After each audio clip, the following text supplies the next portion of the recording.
నాణ్యమైన కరెంట్ సరఫరా చేసుకున్నాం. రైతు చనిపోతే ఒక గుంట భూమి ఉన్న రైతు చనిపోయినా ఆయనకు 5 లక్షల బీమా వారం 10 రోజుల్లో వచ్చేటట్టు ఏర్పాటు చేసుకున్నాం.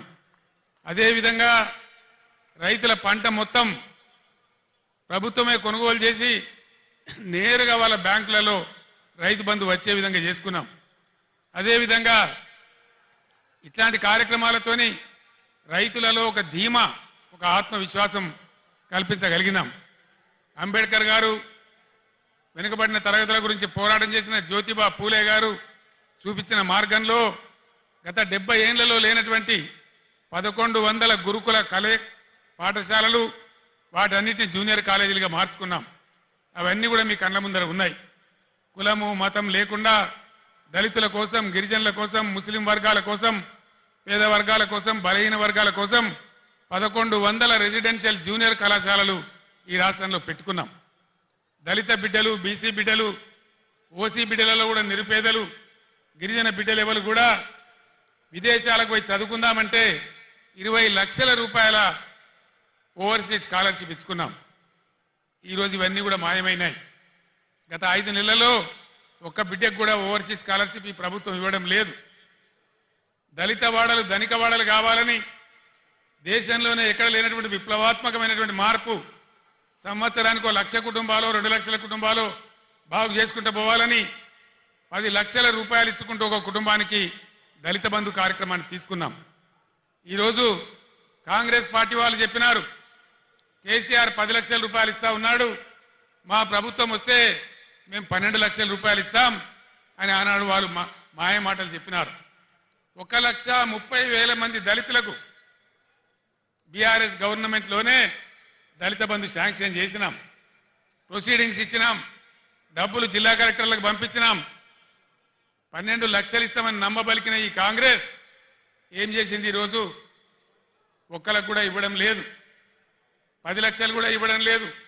12 లక్షలు కాదు, కలెక్టర్లకు వచ్చినటువంటి డబ్బులు అకౌంట్లన్నీ ఫ్రీజ్ చేసి ప్రభుత్వం వాళ్ళ డబ్బులు వాపసు తీసుకున్నది.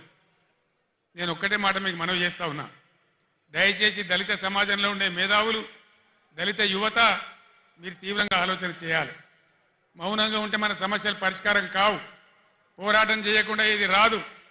నేను ప్రభుత్వానికి కూడా హెచ్చరిక చేస్తా ఉన్నా, 1,30,000 మంది దళిత బిడ్డలను నేనే స్వయంగా తోడుకొని వచ్చి సెక్రటరియట్ పక్కన అంబేద్కర్ కాడ దీక్ష బట్టి మీ మెడలు వంచి అవన్నీ కూడా వాళ్ళకి ఇప్పిస్తామని మనవి చేస్తా ఉన్నా. ఇవాళ దళిత బిడ్డలకు నేను మనవి చేస్తా ఉన్నా, మరో ఎలక్షన్ వచ్చింది, పార్లమెంట్ ఎలక్షన్. 5 నెలలు గడిచినాయి కాంగ్రెస్ పార్టీ హామీ ఇచ్చి. మీ గ్రామాలకు, మీ మండలాలకు, మీ పట్టణాలకు వచ్చే కాంగ్రెస్ నాయకులను మీరు నిలదీయండి, అడగండి. ప్రజాస్వామ్యంలో మనకు హక్కున్నది. ఏమయ్యా మా దళిత బంధు ఏమైంది? మా ప్రొసీడింగ్స్ ఎందుకు రద్దు చేసిండ్రు? మీరు 12 లక్షలు ఇస్తామన్నారు కదా, అవి ఎక్కడ పోయినాయి అని చెప్పి నిలదీయండి, అడగండి అని చెప్పి నేను మనవి చేస్తా ఉన్నా. ఇవన్నీ మనం మౌనం పాటిస్తే కాదు, సందర్భం వచ్చినప్పుడు స్పందించాలి, అడగాలి, నోరు తెరవాలి, పోరాటం చేయాలి. అప్పుడే సాధ్యమవుతుంది. దానికోసం రేపు మీ ఎంపీ కాబోయే జ్ఞానేశ్వర్ గారు మొత్తం బీఆర్ఎస్ పార్టీ మీకు అండగా ఉంటుందని కూడా నేను మీ అందరికి హామీ ఇస్తా ఉన్నా.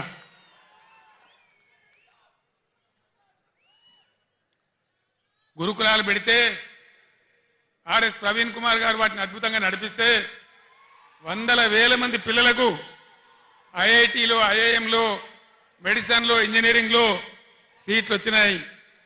వేలాది మంది దళిత, గిరిజన, బలహీన వర్గాల బిడ్డలు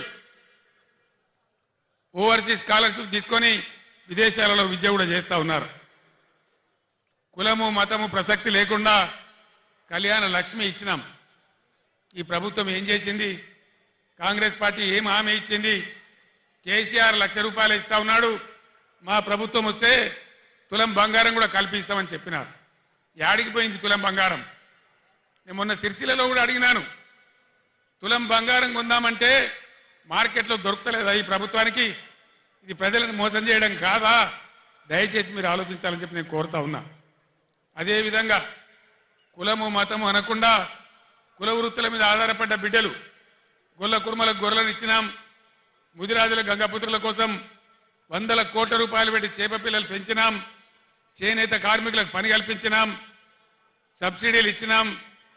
గౌడ కులస్తులకు చరిత్రలోనే ఏ ప్రభుత్వం చేయనటువంటి పని చేసి చెట్ల మీద ఉండే రకాన్ని 100కు 100% రద్దు చేసినాం. ఈ విధంగా బలహీన వర్గాలకు బ్రహ్మాండమైన సహాయం చేసినాం. బీసీ బంధు పెట్టి బలహీన వర్గాల వాళ్ళను ఆదుకున్నాం. వీటన్నిటికీ ఇప్పుడున్న కాంగ్రెస్ ప్రభుత్వం కొనసాగిస్తుందా, శటగోపం పెట్టిందా, వాళ్ళ పాలసీ ఏంది? దయచేసి మీరు ఎన్నికల్లో కాంగ్రెస్ నాయకులను నిలదీయాలని చెప్పి నేను కూడా ఈరోజు కాంగ్రెస్ పార్టీని ప్రశ్నిస్తా ఉన్నా. ఈరోజు మీరందరూ కూడా గమనించాలి. ఒక్క మాట నాకు అర్థమైతలేదు. 11 సంవత్సరాల క్రితం చాలా దారుణమైన పరిస్థితి ఉండేది. 1.5 సంవత్సరంలో కరెంటును బ్రహ్మాండంగా తయారు చేసి రైతాంగానికి, ఇళ్లకు, పరిశ్రమలకు, ఐటీ రంగానికి అందరికి కూడా 24 గంటల సరఫరా 9 సంవత్సరాల పాటు ఇచ్చినాం. కేసీఆర్ పక్కకు పోగానే కరెంట్ ఎందుకు మాయమైంది? దీనికి కారణమేంది? ఇది ప్రభుత్వ అసమర్థత కాదా? వీళ్ళే మనకిప్పుడు జవాబు చెప్పాలని చెప్పి నేను కోరుతా ఉన్నా. చాలా సింపుల్ కదా. వీళ్ళు కొత్తగా ఏం చేసే అవసరం లేదు. గత ప్రభుత్వం ఎట్లా నడిపిందో అట్లా నడిపిస్తే సరిపోయే పరిస్థితి. దాన్ని కూడా ఇవ్వలేని అసమర్థ ప్రభుత్వం ఈరోజు ఉంది. అది కూడా మీరు ఆలోచన చేయాలని చెప్పి నేను కోరుతా ఉన్నా. మిషన్ భగీరథ అద్భుతమైన పథకం. ఐక్యరాజ్య సమితి కూడా మన్ననలు అందించినటువంటి ప్రభుత్వం. 11-12 రాష్ట్రాల వాళ్ళు మేము కూడా చేసుకుంటామని ఇక్కడికి వచ్చి చూసి అభినందించిపోయిన పథకం. ఇలా మంచినీళ్ళకి ఎందుకు కొరత వస్తూ ఉంది? ట్యాంకర్లు ఎందుకు వస్తూ ఉన్నాయి? మళ్ళా బోర్లు వేసే పరిస్థితి ఎందుకు వస్తూ ఉంది? ఇది ఎవరి తెలివి తక్కువతనం? దయచేసి ఆలోచన చేయాలి. కొత్తవి రాకపోయినా ఉన్నాయి ఊడగొడతా ఉన్నారు. అవన్నీ కూడా మీరు చూస్తూ ఉన్నారు. దయచేసి ఆలోచన చేయాలి. కరెంటుకి ఏం రోగం వచ్చింది? మంచినీళ్ళు ఎందుకు ఇవ్వలేకపోతున్నారు? ఇది ఏం లోపము? దీనికి మరి ఎట్లా సరికావాలా? ఈ పార్లమెంట్ ఎన్నికల్లో మీరు ఒక నిర్ణయం తీసుకోవాలి. తెలంగాణ ప్రజల చేతులలో, మంచి పద్ధతికి మంచి అభివృద్ధికి పోయినటువంటి తెలంగాణ రైతుల చేతులలో ఉన్నటువంటి ప్రభుత్వం పక్కకు జరిగినంత మాత్రాన ఇన్ని బాధలు ప్రజలకు ఎందుకు రావాలి? ఇలా ప్రజలకు ఏం కావాలి? ప్రజల చేతిలో ఒక అంకుశం కావాలి, ఒక హంటర్ కావాలి. కాంగ్రెస్ పార్టీ మెడలు వంచి, ఈ ప్రభుత్వం మెడలు వంచి ఇవన్నీ మీకు చేయించేటువంటి ఒక అంకుశం కావాలి. ఆ అంకుశంలో ఒక పదునైనటువంటి, మునదేలినటువంటి అంకుశం మన చేవెళ్ల అభ్యర్థి క్యాసాని జ్ఞానేశ్వర్ గారు. అనుభవం ఉన్న వ్యక్తి, బలహీన వర్గాల వ్యక్తి. ఖచ్చితంగా ఈ ప్రభుత్వాన్ని మెడలు వంచి మీ పనులు చేయించానంటే ఈరోజు తెలంగాణలో అన్ని ఎంపీ స్థానాలలో బీఆర్ఎస్ఏ గెలవాల్సిన అవసరం ఉంది.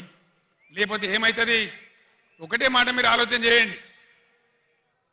5 నెలల కింద అడ్డగోలు మాటలు మేము చెప్పినాం, అన్ని పంగనామాలు పెట్టినాం, ఏ పాలసీ సరిగా లేదు, ఉన్నవి కూడా ఊడగొడతా ఉన్నాం, కరెంటు చక్కగా ఇస్తలేం, రైతు బంధు కూడా చక్కగా ఇయ్యలే, పంటలు కొంటలేము, 500 బోనస్ ఇస్తలేము, అయినా కూడా మాకే ఓటేసినరు, ఇంకా మేము ఏం చేయకున్నా మమ్మల్ని ఎవరు ఏమనరు అనే అభిప్రాయం వస్తుంది. తస్మాత్ జాగ్రత్త. నేను యావత్తు తెలంగాణకు చెప్తా ఉన్నా, ఇక్కడి నుంచి ఈ ప్రభుత్వం చేసిన మీకు ఇచ్చిన వాగ్దానాలు నెరవేరాలంటే చాలా చిన్న లాజిక్. మీరు ఓటేసే ముందు ఆలోచన చేయండి, ఆత్మవిమర్శ చేసుకోండి. బలమైన ప్రతిపక్షం ఉంటేనే, మీరు ఒక కొరడా జులిపిస్తేనే, మీరు ఒక సురుకు పెడితేనే మీ పనులన్నీ అవుతాయి. లేకపోతే మేము ఏం చేయకున్నా, మోసం చేసినా, అబద్ధ వాగ్దానాలు చేసినా మళ్ళీ మమ్మల్ని గెలిపించింది అంటారు, ఎల్లెంకలం అంటారు తప్ప మీకేం చెయ్యరు.